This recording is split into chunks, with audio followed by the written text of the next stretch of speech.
Yes, yes, yes. Roses and Matic back with entertainment. We got a sad story to start it off with. Yeah. Our boy Scarface has been admitted to the ICU with an unspecified health issue. Now we know that Scarface got a kidney in the past. Yeah. So, prayers up. Hopefully, nothing's come. I believe it was on the 26th he was, or 25th he was admitted. Yeah. So I haven't heard anything yet. I was online today to see if there was any update on his health conditions. As you did mention, he did get a kidney transplant from his son back in 2021. Yeah. In between that, we seen him do the Tiny Desk, which was fire. He's amazing. He's an amazing artist. So, prayers up to his family. Hope everything's okay. We praying for Brad. Yeah. Legendary artist. Oh man! Last week we played My Block, and I think it was fitting, man. Man. That's I'm a dope. huge That's Mob dope fan for sure. So we got this new doc coming out. I'm so excited about. Geeked, bro. I'm geeked. ODB's having a documentary about kind of like his life. Yeah. And it's the tale of two Dirties. Yeah. What we've heard out of the Wu-Tang camp about Dirty, he was the glue. Yeah. He was the glue guy. He was the guy that kind of The energy. let them know. Yeah. Well, he's the energy guy, but I mean, like, at the same time, he was the one that was like, yo, believe in us. We're going to be something. Yeah. Like, because, like, when you got, like, 9 members, like, after a while, you're like, how's this guy going to produce all of us? How are we all going to eat? But they were saying ODB was kind of that guy that was like, just believe in the RZA. Yeah. We got talent. Yo, we going to bum rush the industry. And the first interviews, he was the dude. Yeah, like he had an infectious energy. For you to be successful, you have to have a mindset that is almost, people might think you're psychotic. You might think like only you believe, 50 even speaks about it. Like you have to be the true believer in your fate. It's to a point where, it seems like you're crazy. And ODB sometimes came off like he was a little, you know what I mean, off, especially with the personalities in the Wu. And off is the wrong term, but he was a different character aside from everyone else. And he definitely stood out. But what you couldn't take away from Dirt was his music acumen. He would pull up and start singing James Brown. You listen to Return of the 36 Chambers, man. Different type of album though. One of the best bodies of work. I remember in real time when that album dropped, man. All of the tracks on the album. Like I remember Rap City when Shimmy Shimmy Ya came out. That thing banged for I want to say about 3 months. Literally on the countdown. Literally. Like because the video was so dope because he did it in the 70s style too, right? Yeah. Like, yo, you could see that he really loved soul music. Yeah. And he portrayed that in his rhymes, everything. He was his own character. He was very unique. He walked soulfully. Like he was his he's energy a vibe. was so he's a vibe. I'm interested to see the doc. Like RZA came out this week. I guess they had the world premiere of it.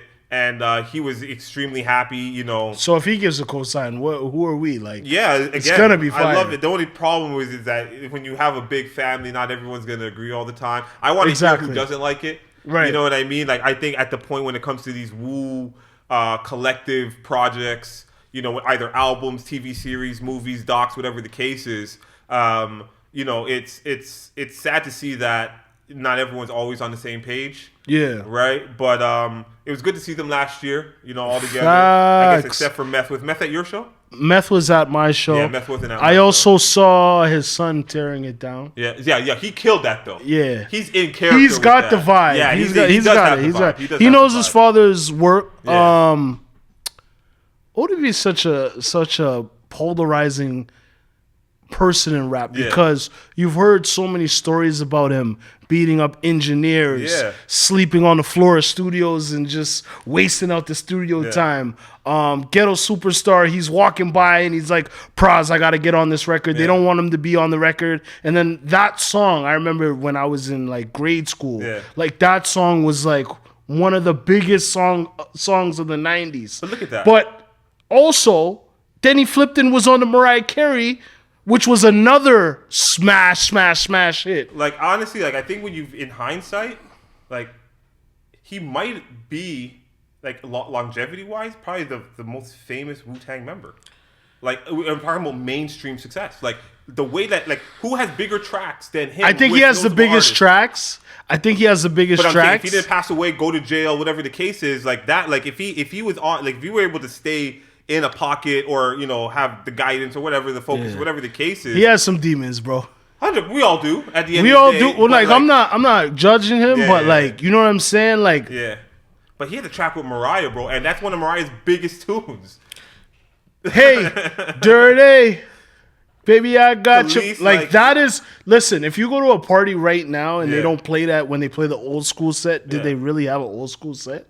No. Like, that joint comes on, but if you're Fantasy with and then Ghetto Superstar, like, those are 3 A-list top tier rap records, and he's not rapping with a formula. But he's just doing whatever he felt like. To me, you can't run a 90s set without hearing the dun, dun, dun, dun, dun, dun, dun. Yeah, what? Like just that sample alone, you know what I mean? Shout out to Dirt. You know, we'll definitely do a full deep dive when this Dirt drops. Gert, son. So rest in peace there. I guess it was InvestFest this week, and honestly, I want Blueprint Radio to get to it next year at ATL. We got to figure out a way how to fly out, B. Got to get out there, you know, got to be where the minds are being creative and the people are looking to invest in the top tier talent. You know, I think that's what we are. That's what we do. You know, so it's inevitable at the end of the day. The Jack Armstrong. But one of the keynote speakers and one of the top features there was 50 Cent. And what I do appreciate about Fifth, especially post dropping music career of 50, because he obviously went on tour recently, which ended up being the 3rd highest grossing hip hop tour ever. Yeah, I'm kind of cheesed I didn't go see 50 Cent. Right, like, so 100%. And I had 2 opportunities to do it, but it is what it is. But, you know, he was giving some of his unwritten rules in business. And, you know, and that's, I think, where 50, you know, the 50 the musician is going to be one thing, but I think 50 the mogul or the business icon is going to be that next level where people might, like how we do LL or Ice-T, don't even remember that they were hip-hop artists because they're so successful in movies and TV. Yeah. I think 50 might, like, his music career, other than maybe Get Rich or Die Trying, which is a classic, might get slept on because he's putting out so many great shows. He's backing so many, so many great ideas. That's a fact. You know what I mean? You know, the only reason why 50 will always stay relevant as hip hop is his beefs. Absolutely, yeah. You know what I mean? Like, what would Ja Rule have been if 50 didn't come through? Yeah, but because everybody, listen, literally at the peak of his powers. Guys want to front, but yo, he's at the peak of his powers. A lot of those Murder Inc. records. Listen to them now. Yeah. Listen to Vedi Vedi Vici now. What do you mean? So it's a classic. Oh yeah, that album was a classic. Classic work. Even that Murderers album, it doesn't get a lot of shine. Like their group project, like Cadillac Tire. Their rappers were not the best rappers. Let's be honest. But the vibe and the music that was being produced. Listen, Murder Inc. is just 3 people. It's Irv, it's Ja, and it's Ashanti. That's all that is at the end of the day. There are other artists there. No, there are other artists there, but if we're talking about meat and potatoes, I'll keep it 100. It's those 3. They had Lloyd. Yeah, but Lloyd came on, and Lloyd didn't put the hits up like when, that's a fact. With those guys at the end of the day. That's a fact. Right? But so I think the problem with 50, the problem with what happened to Ja, because Ja, like I said, was at the peak of his powers when 50 came. It was a targeted attack with Ja Rule, right? Like in hindsight, like they found a beef, which hip hop loves to do to introduce an artist, especially back then. Of course, they were able to feed the beef, and 50 came out on top. He was willing to go further, to be more disrespectful. But he's grimy. He's a street guy. He's willing to do more. But the fact that they were also getting indicted at that time, that also it fell helped into place. Yeah, it helped everything. Yeah. You know what I mean? I also don't feel like Irv Gotti and Murder Inc. would be able to withstand Aftermath, Shady, Interscope, absolutely not. G-Unit. Because they had a beef with certain individuals like Dre and them, but like XXL was on their side. Yeah. Like it had that Shady Aftermath, that cover, man. G Unit, like that was them. One of the most iconic covers. So it was like, yeah, you guys had the source, but at that time, Double XL was coming up, it was like the source was kind of on its decline. Well, the source was imploding with the beef that beef because of Eminem and them. With Dave Mays and Benzino and all of those, right? And Dave Mays had a ride with Benzino. Yeah, so it was. You know what I mean? So it was a perfect storm. You know, it was the perfect timing. But yeah, Fifth is legendary. Yeah. Even like shows that he doesn't get as much credit for, like For Life. Oh no, but that again, was a dope series. Yeah, like, he's a smart businessman. He's a creative. Fifth is a genius. Like again, with even coming up with the 50 Laws of Power, like stuff like that. His audio book. But one thing he did say that really kind of stood out to me is that one of his unwritten rules in business is not to appear to need anything because everybody will do a favor for you so you could do a favor for them in the future. Right? So that's a fact. So, they'll find something to give you a favor just to gain leverage in a relationship. So I really I'm pretty sure he said a lot more in regards to that, but that's one of the things that stood out. If you're confident in what you do and you've put the work in, don't bend, don't fold, don't break for nothing is kind of what I got for it. Try to work with good people and people you trust, right? At the end of the day. But I also know that when you're starving, or you're desperate, you tend to make bad decisions, right? So, and I think that's in life. Never go shopping hungry. Exactly, right? So it's just one of those things. I love that saying. But shout out to Fifth. We'll try to get to Invest Fest. I know there's one popping in Toronto. I think in October, which we can probably slide through. So we'll put you guys on, and cupping up and later episodes when we get more information about that. I did have a question for you though, my guy. Talk to me. So it's been going around, floating on the internet, and I kind of love the discussion because it's a real debate, especially for true hip hop heads or people of hip hop culture that love it like we do. Yeah. Who has the bigger cultural impact between Snoop Dogg and Jay-Z? No criteria. You know what I mean? Obviously, this is a safe space, right? You're not going to be judged here in regards to what your thoughts are. So you're saying who's more culturally impactful between Jay? So I'm going to say it doesn't just have to be music-wise? No, I think it's everything encompassing. Okay. I think it's everything. I'm going to tell you my honest opinion. Yeah. Snoop Dogg, man. Okay. I've seen him sell insurance. I've seen him sell Corona. Yeah. I seen him have a show with Martha Stewart. Yeah. My parents still pronounce his name wrong, Snoop Doggy Doggy. Yeah. But they know who he is. That's it. Jay-Z took that next step.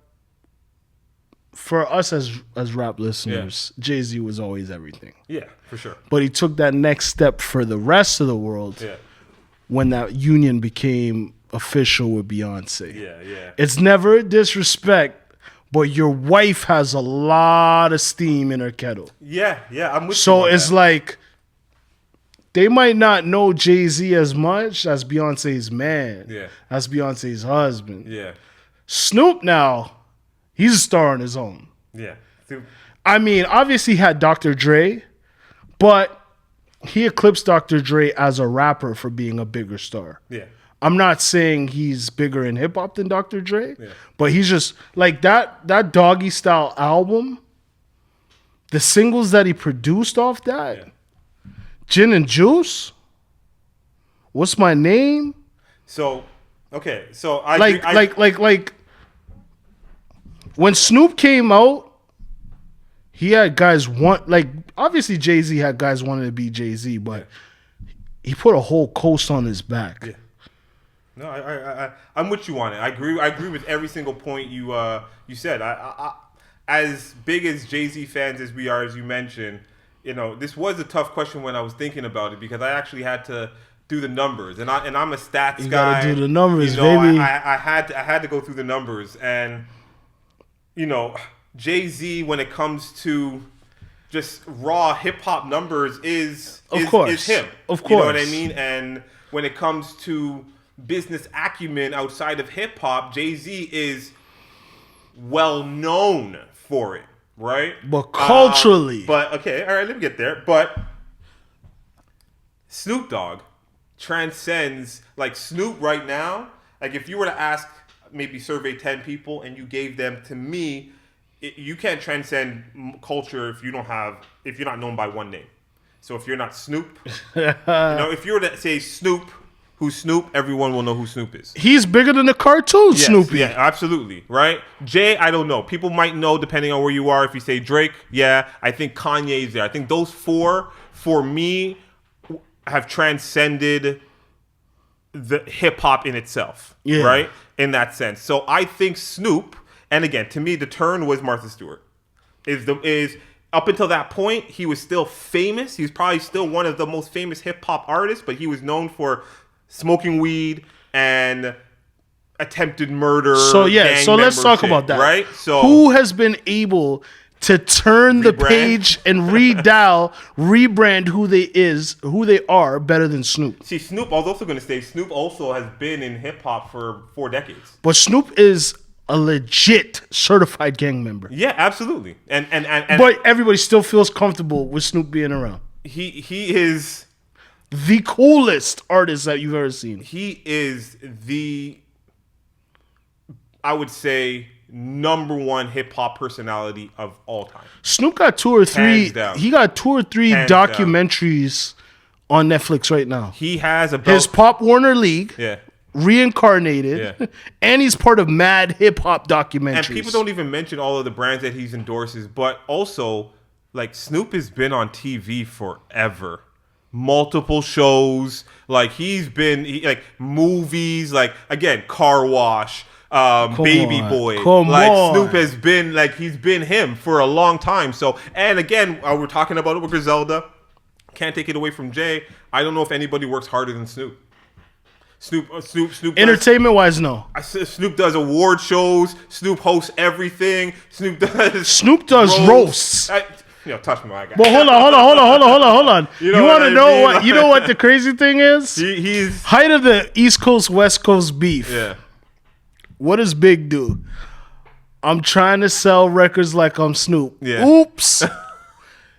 He knew, he's a bigger star than what we've seen before in rap. Yeah, There's been a lot of guys that have reached the stratosphere. Yeah. But they're not touching where Snoop is. No, Snoop is on a different level. He's definitely transcended hip hop into, and he's also, it's good because it kind of shows what can come out of hip hop, right? Snoop did California Girls with Katy Perry, dude. Yeah, like he can do it all. And again, like you said, he's friendly. He's totally he's rebranded about 3 times now. But he's always LA. Yeah. To the core.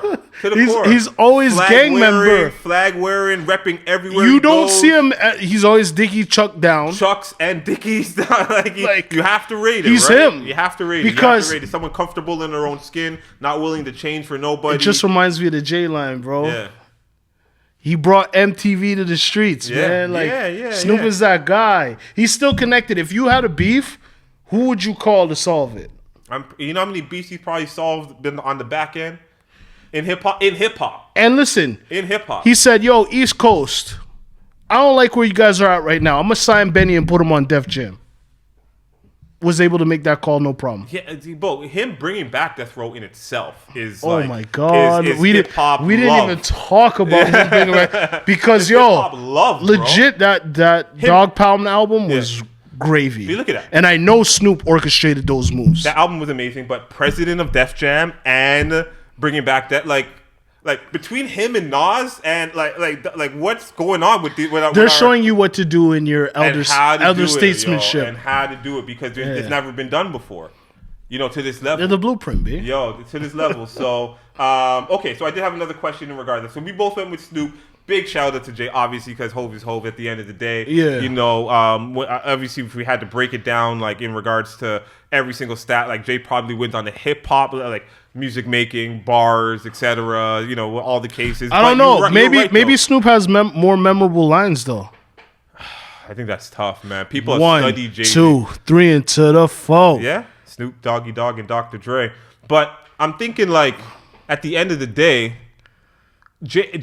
maybe I'll say this too, because we are on the East Coast and we are heavily, like, we're influenced, brought up and influenced by that. I think we might be a little biased. Of course, because Snoop also influenced the South. Yes, yeah. Oh, yes, and the East Coast. Like, you can't. No, like, he Snoop, did, but I mean, like, Snoop touched the South before, but a Jay would have touched the South. But I was even thinking that when I was going through some of the Snoop albums, like, one of my favorite Snoops is No Limit Snoop. Like, he was cooking when he went to he went to No Limit with something to prove, bro. Like, so I mean, Master P showed him how it was supposed to be when you're an artist, and he gives a lot of props to Master P in his time there for sure. Sure. And you know what, I respect Snoop because Snoop gives credit where credit is due. Yeah, always. You always hear him giving respect to people. Yeah, you don't really hear Snoop tear down people. No, he's good. He's very bushel in that sense. Like, he's just very political with it, and you could see that he came into the game under turmoil, and I felt like ever since then he's never whiffed it. But never whiffed it again, bro. The crazy thing is, he came in with the craziest turmoil of all time. Like, murder was the case. Yeah. He comes out MTV Awards, performs, evading arrest. Yeah. All even that leading into, like, the Source Awards too.